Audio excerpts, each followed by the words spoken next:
SSC has workbooks within each of the solar suitcases. There is a few different types of solar suitcases as of June 2025. This is a classroom set, so this one is just used in Minnesota, around the area. And these ones, last I knew, cost roughly $1,000. The other ones, the international deployment cases that were sent out last year, those ones cost, for a legacy school, was like $2,500. Those ones might not happen in the school year after the 2024-2025 school year, but I just wanted to highlight that this is called a classroom set. This one's not going over to Africa, but this is on page 22. There's a step-by-step direction of how to build or assemble the solar suitcase. I never had anybody wear the safety goggles because we never got in that situation, but if you want to, you can. For step one, it says install the solar receptacle. So at SSC, it's very organized, and in these boxes, or these bags, it says what's in the bag, and there should be roughly 3 bags. So one of them has all the switches, and one of them has all the screws, nuts, and washers, and then one of them has all the wires. So if I look here inside of the one for the switches and everything else to that effect, I'm looking for something called a solar receptacle. On the workbook itself, there's pictures like, hey, this is what it looks like, and this is what this one looks like. So this is the most breakable piece of the entire set, and the reason being is these teeth. And I'm not sure how much you can see, but the teeth are kind of odd angles right now. When students or adults go to pull a wire off of this, sometimes they wiggle back and forth or this way, and then these snap. Once one of these snaps, the way that this is set up, it just doesn't work after that. So when you put this in, you need to be able to read. So this right here, this is where the battery goes, and you need to be able to read every letter on here, and it fits in the top left. I know this because on the graphic, it's got a spot circling it. This will not sit level ever. So it's just always going to be, for some reason, it's just going to be slightly unlevel, and that's okay. This one needs 4 screws, nuts, and washers to be secure. If, however, for some reason you're short on supplies, you can get by with 3. You would just hold down 3 different corners. So putting in, and one thing to note is this screwdriver is a 6-part screwdriver. So this is a socket, and you can fit it around some of the nuts. This is a flathead, and then some of these are stuck, but there's 2 different sizes, and so you can figure out which one you want to use. Some of these screws, this one might be one of those. On parts of this, it looks like it's kind of misshaped, and if it's misshaped, if a student or yourself is having a really hard time putting a nut on or just even threading it through itself, do not use it. There's some sort of burr on the screw plate that is just not letting it be usable. And if you somehow manage to get it through and get the nut on there, you're gonna have a really hard time getting the nut off. If that is the case, I always took 2 different tools, some sort of pliers, and I would have to work against each other to take them off. But this is kind of how you're going through and putting this on. It's okay to set this upside down to put this on, but you put the washer on the bottom side, and then you put a nut. So I'll show that up here to the camera too. So you put the washer on the bottom side, and then you put the nut. You do not have to overly tighten any of this. Over tightening it's actually going to hurt everything. It's better to have it somewhat loose. If you need to put a lot of strength into trying to make it tight, then you are doing too much.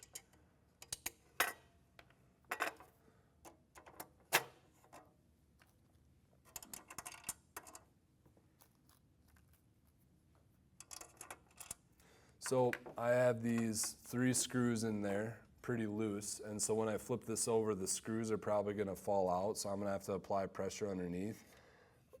Very helpful hint is when a screw or a nut or a washer falls to go and find it right away, because they have a pretty good habit of camouflaging themselves into the ground. And they miraculously land in backpacks too, so if they fall, you can look everywhere.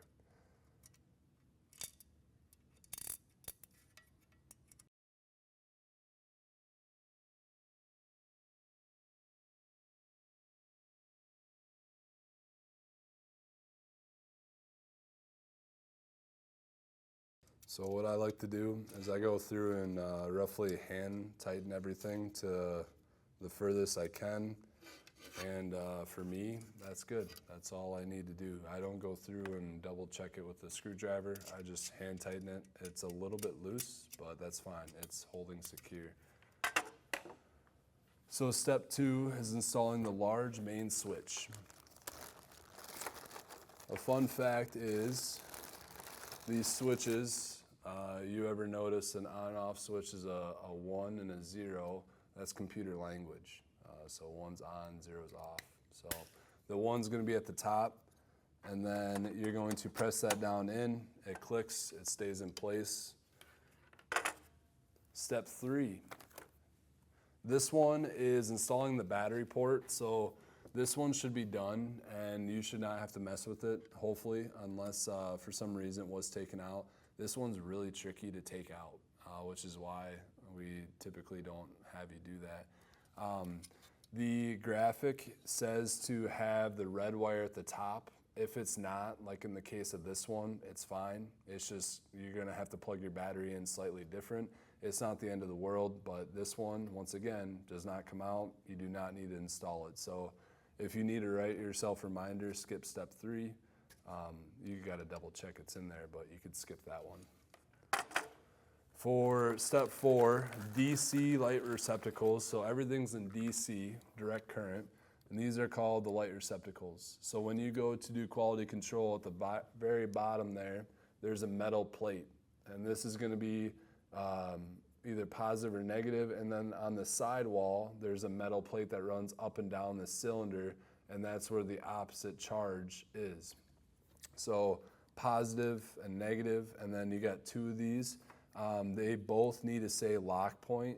When you have the battery closest to your stomach, you need to be able to read that. You take off the dial, the spinner, and then you put it right here to get it in. And then you just tighten it on. You do not need to go over tighten. You just need to get enough to where it's going to hold.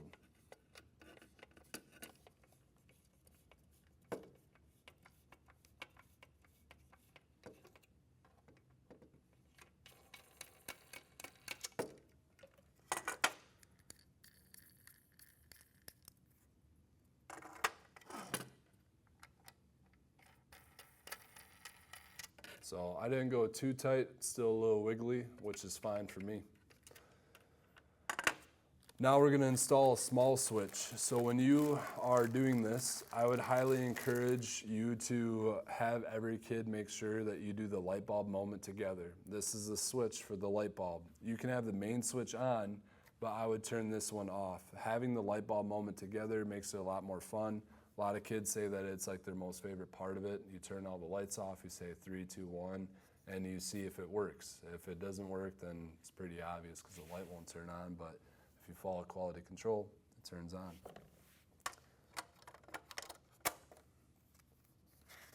Moving on to step 6. This is this little black box that says A on it. This is a breaker. So if you go over 6 amps, this metal filament's going to burn up and it's going to break the connection. That's what a breaker is. You should not be in that situation whatsoever if you just follow with using one singular light bulb and charging a phone. Don't try and go above and beyond, but it would take a lot to use 6 amps. Step 7 might be done for you, and that's installing these plastic bushings. These are another thing that do not come out. just because they're kind of tricky to come out. Basically, what those are there for is to prevent the wires from rubbing the metal, so that way it doesn't cause the fraying of the metal wires to make a random spark of connection. So it's a safety thing, but the bushings should be done for you. And then you get to the charge controller. So the charge controller, you need to be able to read it. So if you have the battery closest to your stomach, you need to be able to read the words on here. And once again, if you don't have all 4 screws, you can get by with 2, you can get by with 3, and that's okay. So I'm gonna just put 2 in to begin with. On the bottom side, you're gonna put a washer, and then another washer, and you're going to close it off with a nut.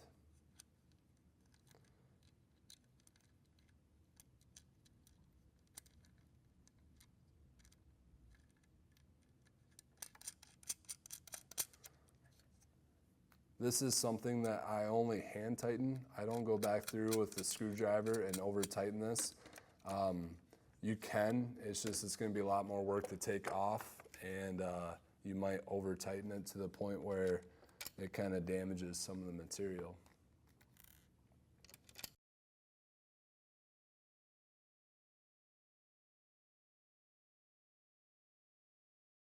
So I noticed one of these screws is one of those situations where there's a metal burr that's not allowing the nut to go any further. I'm going to let it just be there for now until I finish to the point where I'm going to take it apart. But since that nut will not screw down any further, there's some sort of burr on that inclined plane that's not letting it go in any further. So I'm not too worried about it. It's still helping secure the charge controller in spot, but when I take this apart, I'm going to have to work on getting that specific one off. So step 9, you are asked to loosen the first 6 screws on the charge controller. When you do this, this is a charge controller. When you do this, you need a Phillips, so the plus head. This piece came off. So this is to protect the battery. It's just a little black rubber piece. You should not unscrew these so much so that they come off. You just need to lightly open them up. There we go. So when you untighten these, you just need a little bit. All you need is a gap enough for a wire to fit through. So you do not need to go more than a couple turns. And if for some reason this metal piece right here comes off because you untightened it a lot, this goes into load negative and sealed or flood select. So that's this little metal piece right here. I'm going to take this one off just to show you. So if yours comes off, it looks like this. If you find a random piece that looks like that, you're going to put it in load negative and sealed or flooded select, and then you're just going to keep the sealed or flooded select screwed down. So that's where that piece goes.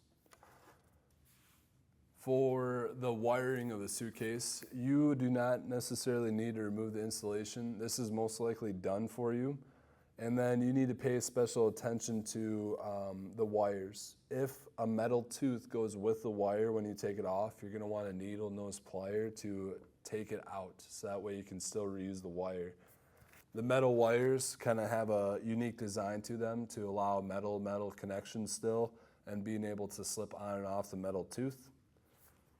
So step 1, colored wire is typically positive, and for the solar panel, We Share Solar has chosen to use the color yellow. So I would take out all the yellow cords, and when you do this, do not have the battery in here, but flip this upside down, and you are going to have the solar receptacle in the top right, you're going to have the light receptacle in the top left. And then you're just going to lay it face down. The first step is going to need a yellow wire that looks like this, and you're going to put on the top part of the solar receptacle, push it on, and then for this one, it's going to go on the bottom left of your switch.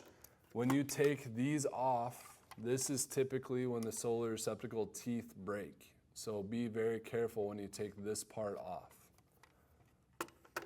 Step 2, you're going to go to the top left of the light switch, and you're going to push this on.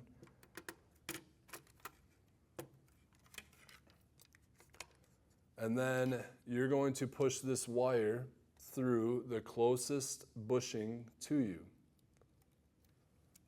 This right here is super frayed. So what you do in this instance, you braid the wire. So you're going to take it, and it might be kind of pokey, but you're going to take the whole thing, and to the best of your ability, you're going to try and make them one singular thread by braiding the wire. If you push this through the bushing, it'll be on the other side, and it'll be the closest one to solar receptacle positive on a charge controller. You need to braid the wire and then put it underneath of this screw. So if you need a little bit more height, untighten it. And then once it's in there, you're going to tighten it back down. You don't have to tighten it too much, but enough to where the metal plate and the wire are connecting. Metal connection is going to let the electricity flow. And then you're going to move on to step 2, the negatives. So negatives are neutral colors. In this case, or they're darker colors. This case, they're going to be white.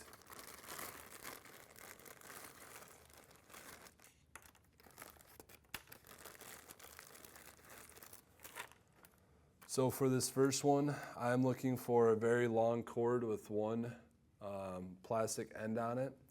Flipping this back over, looks like I'm going on the right side of the solar receptacle, pushing it down on there gently, and putting the white wire, the solar receptacle negative, through the bushing. This one has a slightly different makeup for the wire. This one has more of a melted metal coating. And then you're going to put it in the charge controller and screw down that port. Step 3, battery positive wiring. You're going to take a wire with a plastic end, and you're going to connect it to the top right of the main battery, or the main switch, so the top right corner. This is going to go through the bushing that's closest to the battery positive part of the charge controller.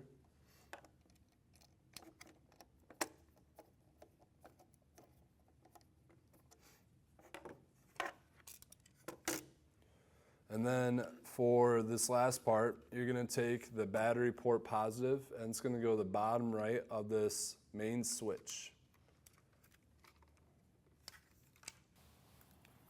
So in step 4, we are going to do the battery negative wiring.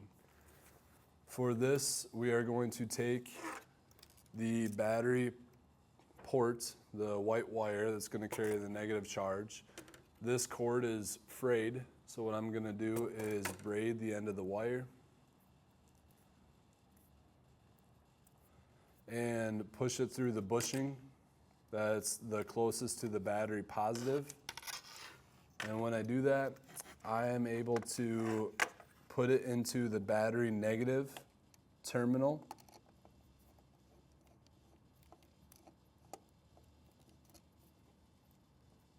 Needs a little bit more braiding. And then I'm going to screw it back down so that way the plate and the wire are touching, not over tightening it. So far, that's what the battery should look like. So I can turn this back over, and I can see from the schematic that I have this red wire. Mine's on the bottom, this should be on the top, but they're still in the same spot. I had this red wire in the top right, and that's going in the same spot. So now I'm going to move on to the load circuit wiring. These clips are called alligator clips that they're referencing, and the only thing to really know about this, these are actually really nice clips if you ever go into being an electrician or something to that effect. The only tricky part is getting them to open the full way. So it's very easy to get to open part way, but to go the full way. There's a metal bar in the back of this, so when the wire goes all the way through and it touches that metal bar, whatever else is in this clip is also going to touch the bar. So they're all going to be connected to the same connection, and this is going to help us make a parallel circuit. The parallel circuit is ideal, so that way if one part of the system goes down, like if we shut off the light, you can still charge a phone. There is a schematic on step 5, so they call these WAGO clips. You can follow exactly what they say, so they put all 3 next to each other. I'm going to put one, skip a box, or skip a hole, put one, skip a hole, put one. But you do blue, blue, blue, white, white, white. So we're going to set this up before we wire any more. You're going to use the ones with 5. So you're going to open up 3 spots.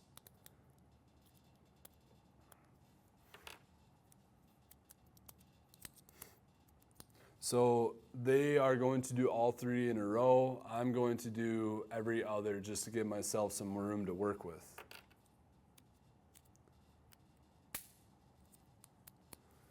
So starting off with blue, you're going to find the blue with the plastic end cap that is going to go in the first part. And then you're going to close the finger on top of the wire when it's touching the back of the clip.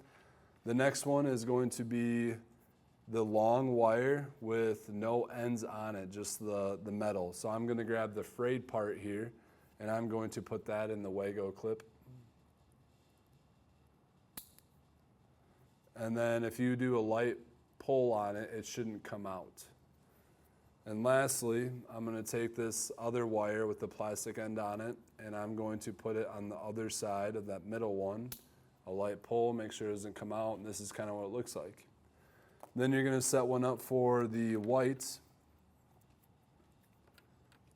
So this one goes on the far side, push it down, light pull to make sure it doesn't come out. This one's going to go down the middle.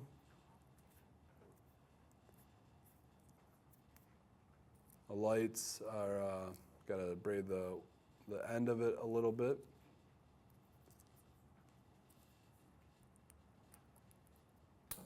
A light pull to make sure it doesn't come out. And then lastly, the other one with the plastic end on it, and a light pull to make sure it doesn't come out. So this is what the white one looks like. Now that I got all those in place, I'm going to do the load positive wiring. So if you remember, the color is typically going to carry a positive charge. This is going to carry the positive for the load. The load is a light bulb or the cell phone, and then the white's going to be negative. So looking at the schematic, I got this sitting upside down with the solar receptacle in the top right. And I need to put one of these clips on the right side of the top flag connector prong on the right side of the switch. So I'm going to put this on the right side of the switch. And then the bottom flag needs to be on the pop-up breaker. So this is going to go on the top prong of the pop-up breaker.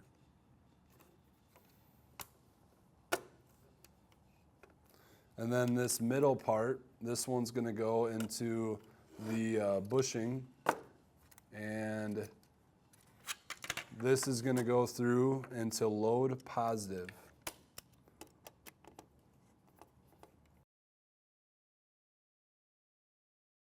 To finish up the positive wiring, there's 2 short ones. The reason we're doing this is we have 2 different receptacles, and we need to connect these to the switch. So we're going to take one end of this, and we're going to put on the positive parts of the left prong of the receptacle, the DC receptacle in the top, and we're going to put it on the other side of the switch.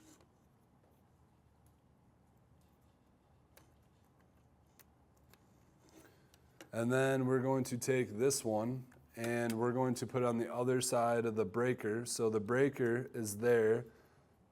You'll notice that it's got 2 positive wires going through it. One that is pulling more than 6 amps. It's going to break this connection so that way it no longer pulls those amps. And you're going to put this on the positive part of the DC receptacle. Now moving on to negative, you're going to put this on the right side of the DC receptacle where it says negative. And this other one's going to go on the bottom DC receptacle. And then this last wire you need to push through and put on the charge controller goes in your last bushing. And that bushing should be the closest one to the charge controller part that says load negative.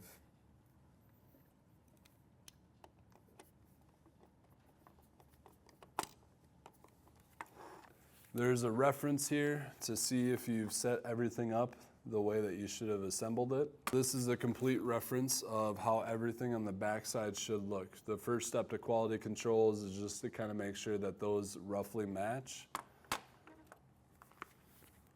And then the other picture is the front side of what the motherboard should look like. Now we're on quality control. So the first part is the visual inspection. So you're going to make sure that everything is readable to you. So the battery part, where the battery goes, everything should be, the words should be facing you. So this says lock point, lock point. This one has the words for the solar receptacle, and everything else is able to be read to me. The A for the breaker is facing me. Checking for tightness, you can go through and do that. I'm going to keep mine just hand tight, so that way I don't have to worry about over tightening them.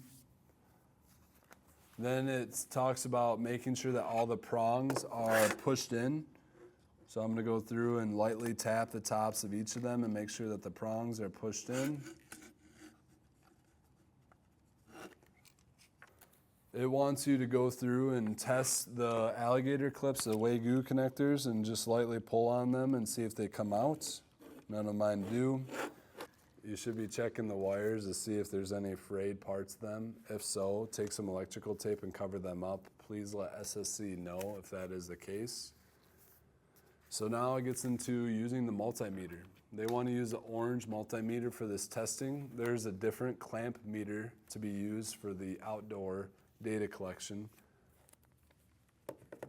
And it's also going to talk about the home run cable.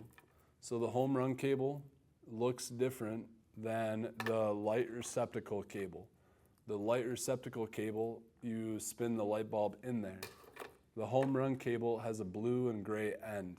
And you're going to use your leftover Wagyu alligator clips, and you're going to open those up and attach them.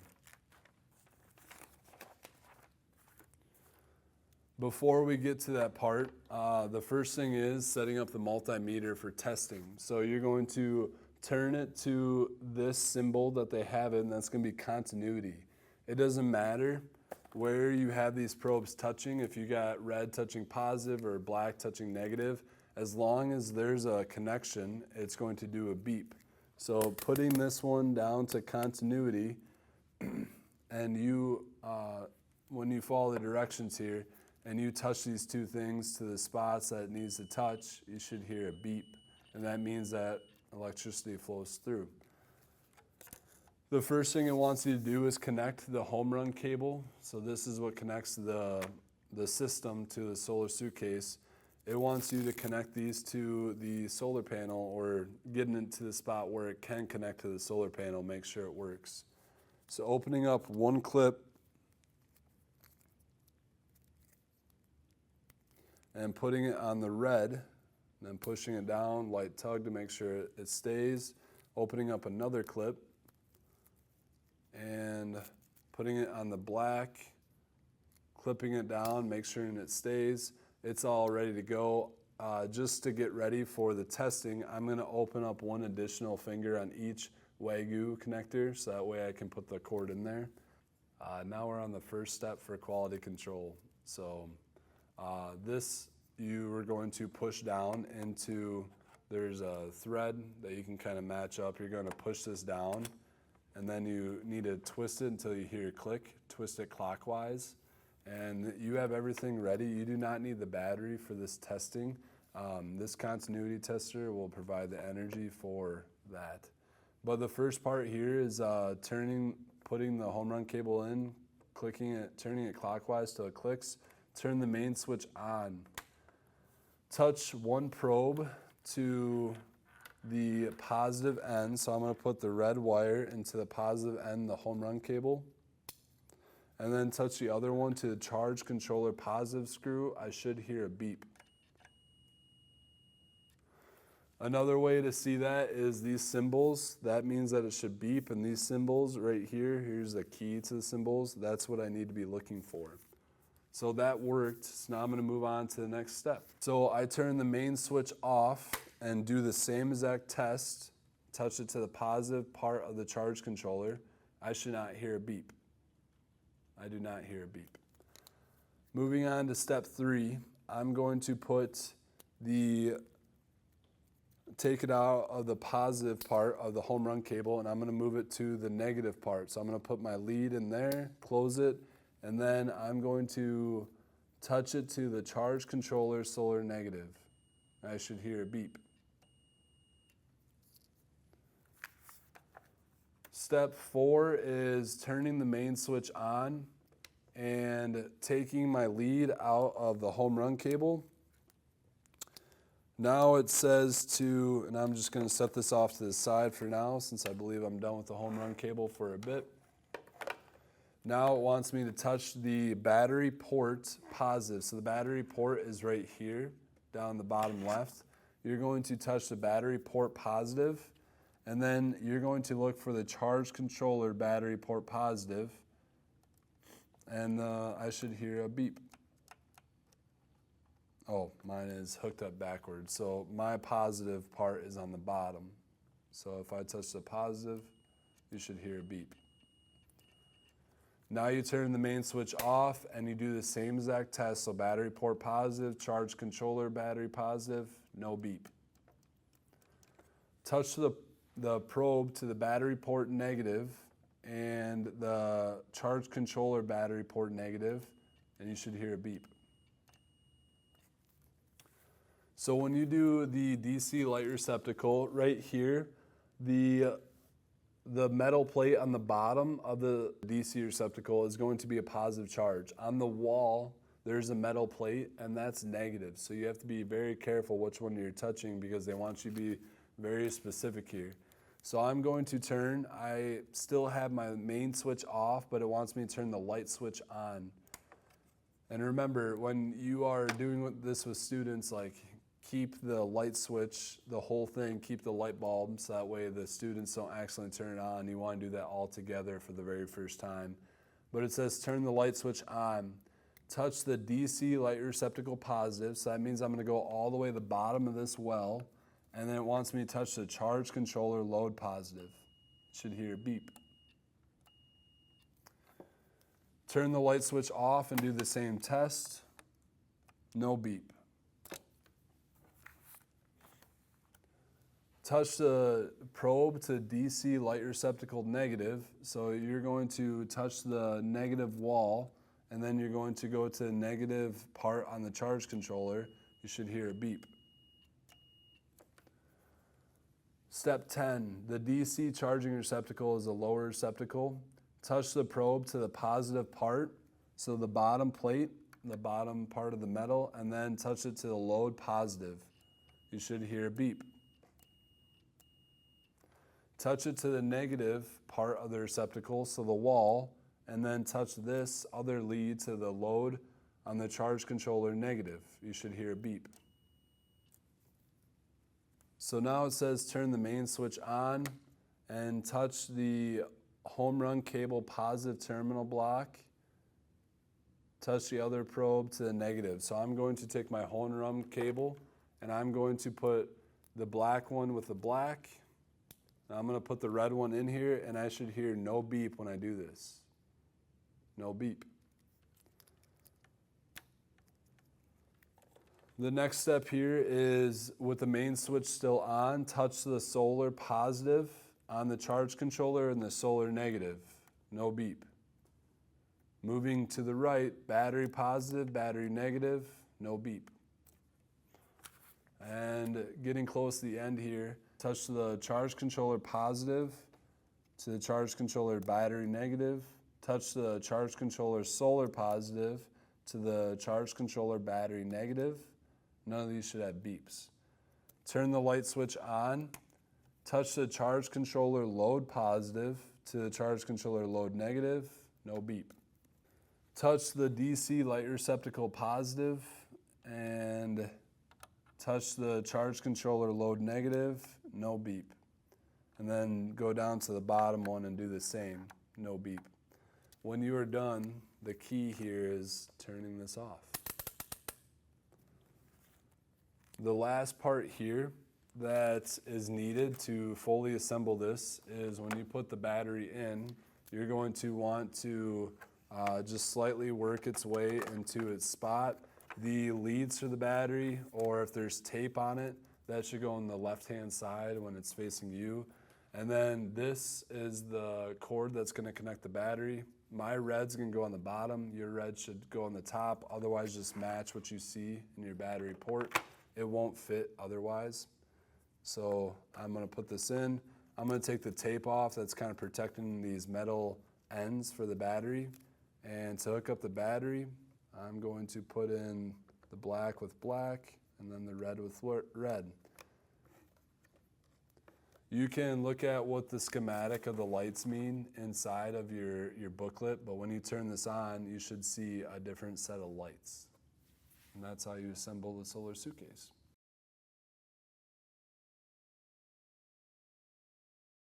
Okay, so this is building. This is the light receptacle and the DC receptacle.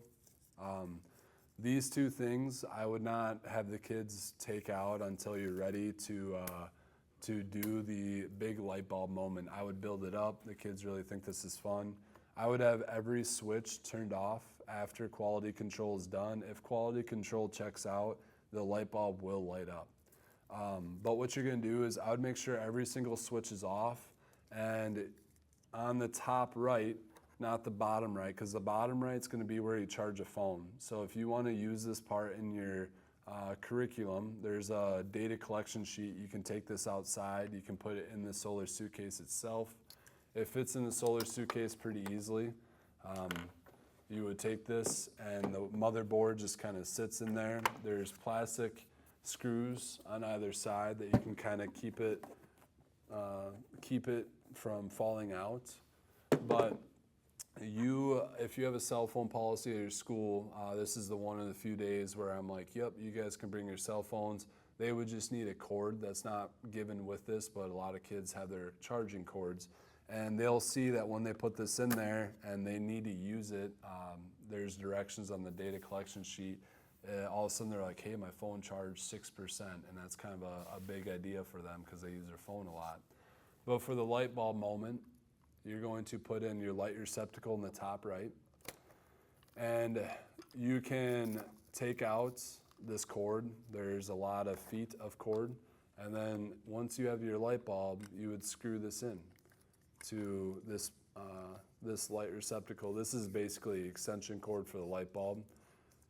And then the first thing to do is to make the main switch turn on.